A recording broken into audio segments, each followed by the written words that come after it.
ইন্ডিয়ার একমাত্র এই মোদি, এই মুদ খাওয়া মোদি, হাদি ভাইয়ের খুনিরা কিন্তু আপনার একটা মনে করেন ব্যবসা দিয়ে রেখে দিছে। মানে ওরে নিয়ে ইন্ডিয়া ব্যবসা করতেছে, মানে জিম্মি করে রেখে দিছে। তুমি যেহেতু হাদি ভাইয়ের খুনির ধরছো, তুমি দিয়ে দাও, আমাদের কাছে দিয়ে দাও, তাহলে তো মনে করবো না ইন্ডিয়া আমাদের বন্ধু রাষ্ট্র।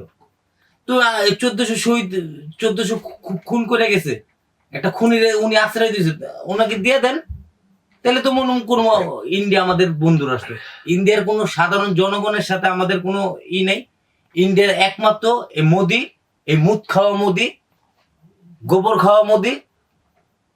আমি ওরা ডরাই না যে আমাদের আমাদের ইসলামের মসজিদ ভাঙতেছে, আমাদের মুসলমানদের নামাজ পড়তে দেয় না।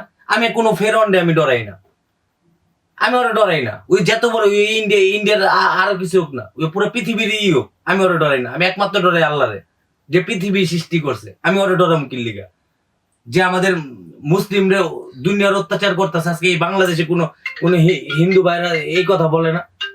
আজকে ওই আপনার মুক্তি লিয়া তারা ই করতেছে।